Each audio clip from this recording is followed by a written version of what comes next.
What is up, guys and girls? Stefan here again, aka the driving safety medic dude. In South Africa they call me Nkosi,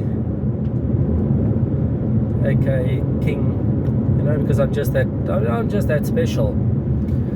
See, I've got quite a bit of light today. It's just the time of day that I'm driving around doing what I need to do.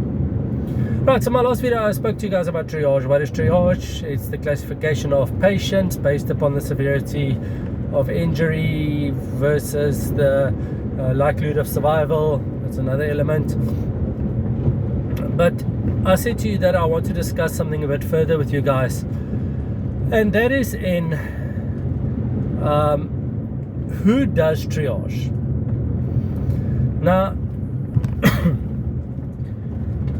people being people, humans being humans, we're all different, we all interpret things different, and it's because of this different interpretation that I believe that come to an emergency or disaster where there's a requirement for triage, that you don't have 46,000 people doing triage, because what I deem as severe bleeding and what you deem as severe bleeding might not be the same principle.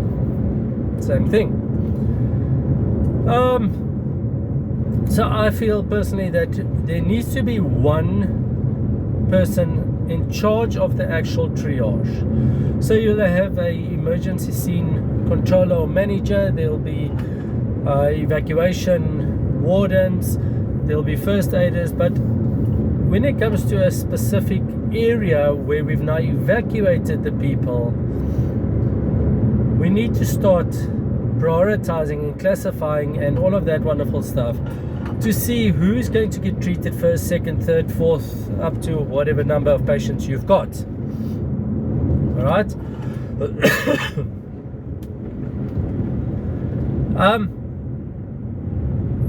So look at the workplace. Look at your workplace. Even look at a emergency scene or disaster scene.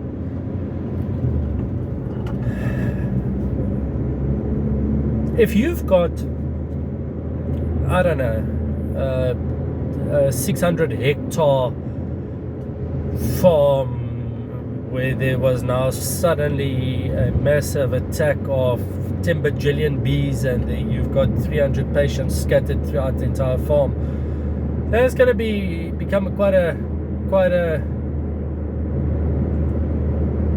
tricky scenario to manage. So it's always easier, especially if you look at it from a disaster management perspective, or, you know,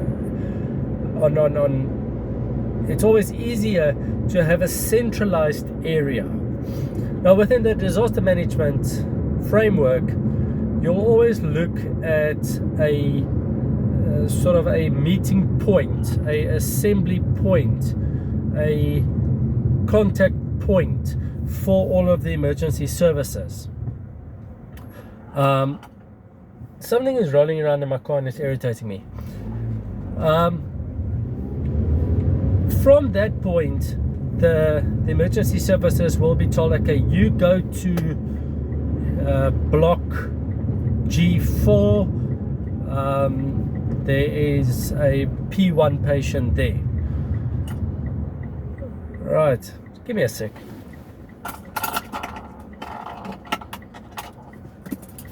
Much better. Okay, so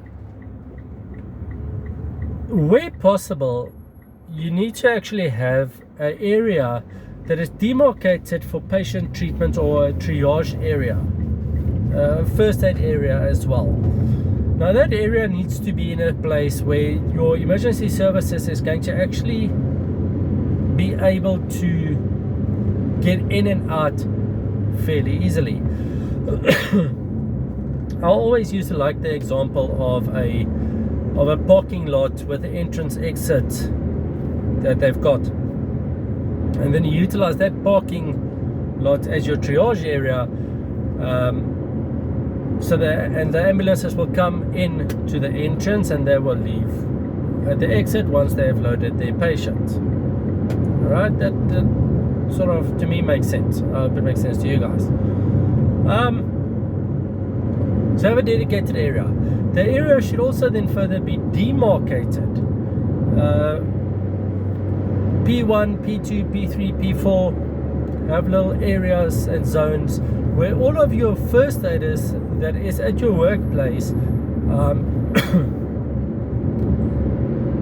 it has been trained to, this is the triage area, this is where it is located. If you've got this patient, take them to this area. If you're looking at a bigger thing, like my example now about that massive farm, your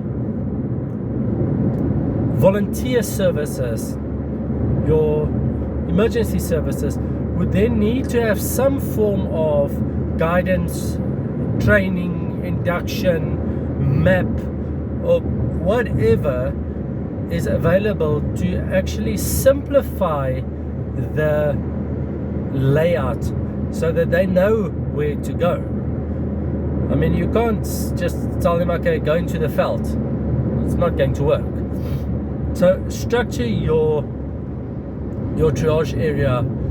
And another suggestion I've always got here is if you think about something like a parking area with an entrance exit, always have your priority 1 patients first in line. So if you've got an exit here,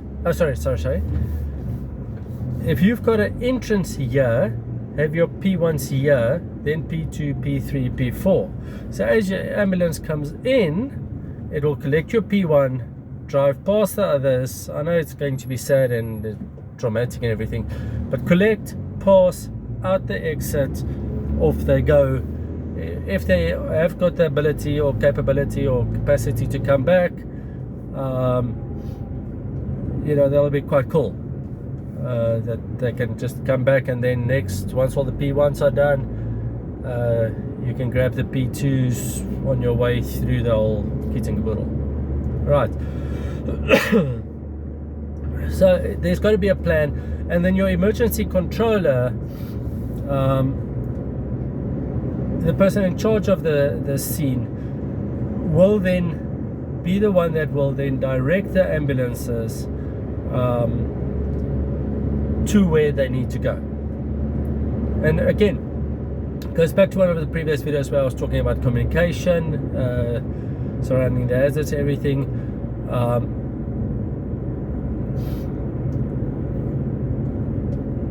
The communication has to come from the first aiders through to your emergency controller. So the emergency controller knows, okay, we are done now with P1s, next up P2s. All right. Generally what you will find is, in massive disasters, somebody from the EMS, from the emergency services, will come and take charge.